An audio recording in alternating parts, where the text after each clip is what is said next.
Hi friends, please subscribe to Amravati Media and press the bell icon for more latest updates. టీడీపీకి shock ఇచ్చిన జనసేన ఇదో సరికొత్త రాజకీయం. ఏపీలో కూటమి ప్రభుత్వం అధికారంలోకి రావడం, రాష్ట్ర స్థాయిలో టీడీపీతో కలిసి అధికారం పంచుకోవడం వంటి పరిణామాల నేపథ్యంలో క్షేత్రస్థాయిలో బలపడేందుకు ప్రయత్నిస్తున్న జనసేన పార్టీ కీలక అడుగు వేసింది. ఇప్పటి వరకు తమకు బలమున్న గోదావరి జిల్లాల్లోనూ లేక విశాఖ వంటి జిల్లాల్లోనూ స్థానిక సంస్థల ఎన్నికల్ని గెలుచుకోవడం లేదా చేరికలను ప్రోత్సహించడం చేస్తున్న జనసేన తొలిసారి విజయవాడ కార్పొరేషన్లో గ్రాండ్ ఎంట్రీ ఇచ్చింది. విజయవాడ మున్సిపల్ కార్పొరేషన్లో వైసీపీకి చెందిన 4 కార్పొరేటర్లు తొలిసారి జనసేన తీర్థం పుచ్చుకున్నారు. ఇప్పటి వరకు విజయవాడ కార్పొరేషన్లో జనసేన పార్టీకి ప్రాతినిధ్యం లేదు.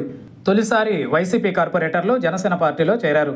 వీరిలో 16వ డివిజన్ కార్పొరేటర్ ఉమ్మిడిశెట్టి రాధిక, 38వ డివిజన్ కార్పొరేటర్ మహాదేవ్ అప్పాజీరావు, 48వ డివిజన్ కార్పొరేటర్ అత్తులూరి ఆదిలక్ష్మి, 51వ డివిజన్ కార్పొరేటర్ మరిపెళ్ల రాజేష్ ఉన్నారు.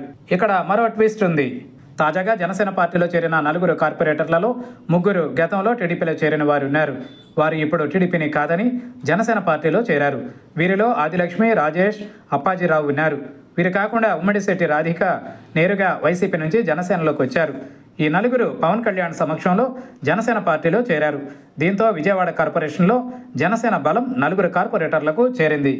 వాస్తవానికి 64 కార్పొరేటర్ల వీఎంసీలో గత ఎన్నికలలో టీడీపీ నుంచి 14, వైసీపీ నుంచి 49 మంది, సిపిఎం నుంచి 1 గెలిచారు. వీరిలో వైసీపీ నుంచి 3 టీడీపీలోకి, 1 బీజేపీలోకి చేరారు. ఇప్పుడు వీరిలో 3 జనసేనలో చేరారు. దీంతో వైసీపీ బలం 45కు పడిపోయింది. అయినా కార్పొరేషన్లో వైసీపీ మెజారిటీ కొనసాగుతోంది.